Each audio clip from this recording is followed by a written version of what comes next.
بسم الله الرحمن الرحیم. ډیرو ګرانو او قدرمندو کتونکو، د 1 اګست نه د داخلي مهم هغه شروع کیږي او په دغه لړ کې نن پاکستان هاوس کې موجود یو او دلته سیکرټري ایجوکیشن ښاغلي معتصم بالله صاحب هغه موجود دی.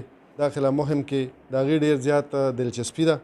په دغه کې کوم مسلې دي د هغې دپاره مغې احکامات جاري کړي، که پارمبې ده او که نه برث سرټیفیکیټ دی د هغې دپاره چې کوم وخت درکار دی کوم دغه د هغې دپاره سیکرټري صاحب باقاعده احکامات هم جاري کړي. هغې هغه تاثرات د هغې هغه احساسات او د هغې هغه کوم ذمهدارۍ چې دي هغه تاسو سره شریکو.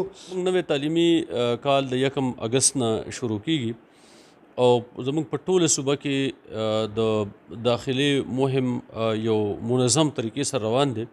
داسې ماشوم یا ماشومه پاتې نشي چې هغه د سکول په ایج کې د داخلېدو دی یا د داخلېدو ده او هغه د سکول نه پاتې شي.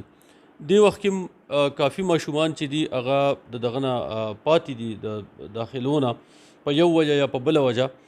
د خیبر پښتونخوا د حکومت چې کومه ټاپ پرایورټي ده چې کوم د ټولو نه اهمه ترجیح ده هغه تعلیم دی او صحت دی. د تعلیم او د صحت دواړو په مت کې ډېر زیات بجټ چې کوم دی صوبایي حکومت کې خو دی ډېر زیات پروګرامونه شروع کړي دي. په دې مالي کال کې په هغې کې سیکنډ شپ سکولونه دي چېرې په دویم ټایم کې هغه ماشومان چې سهار نشي راتلی چې هغوی ته موږ د دویم وخت کې د سبق سهولت ورکو. د دې نه علاوه اضافي کلاس رومونه دي، هغې دپاره ډېرې کافي پیسې حکومت ایښي دي چې رقم سکول کې د کمرو کمی چې هغه پوره شي. د هغې نه علاوه چې څومره میسنګ فیسیلیټیز دي ماشومانو ته وظایف دي، که هغه زموږ نوې قبایلي اضلاع دي او که زموږ دا سیټل اضلاع دي په دې کې د کتابونو ورکول دي. د هغې نه علاوه ساینس رومونه ساینس کلاسز چې کوم دي ساینس لیبز هغه ری اسټیبلش کول دي، هغه ریویمپ کول دي، هغه رینیو کول دي. د تعلیم او د صحت دواړو په مت کې ډېر زیات بجټ چې کوم دی صوبایي حکومت کې خو دی ډېر زیات پروګرامونه شروع کړي دي.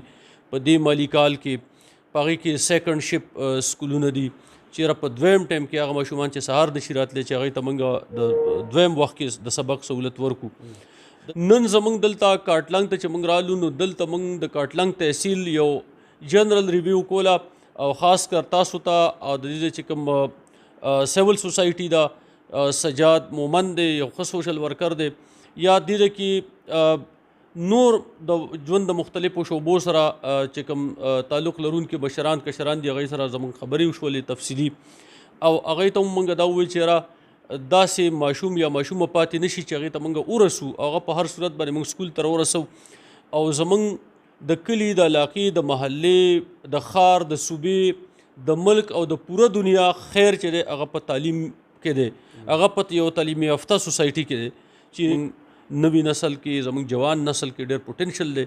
دی د خپل ملک دپاره او د دنیا د ترقۍ دپاره دی کار کولی شي. نو دا زموږ بنیادي مقصد و دې دپاره موږ راغلو. سیکرټري ایجوکیشن خیبر پښتونخوا معتصم بالله صاحب یقینا چې زمونږ ټارګټ چې کوم دی ماشوم سکول ته راوستل دي ځکه چې زمونږ د انقلاب راز همدغه کلاس روم دی، دغه تعلیم دی، دغه سکول دی او دغه دې مهم کې حصه والو او هغه خپلې برخې کار پکې کړو ځکه چې موږ هم د سوسایټۍ سره تعلق ساتو نو چې یو ماشوم د سکول نه بار پاتې نشي. محمد ایوب پښتونخوا ریډیو مردان دپاره ستاسو نه اجازه غواړي. د لوی الله په امان.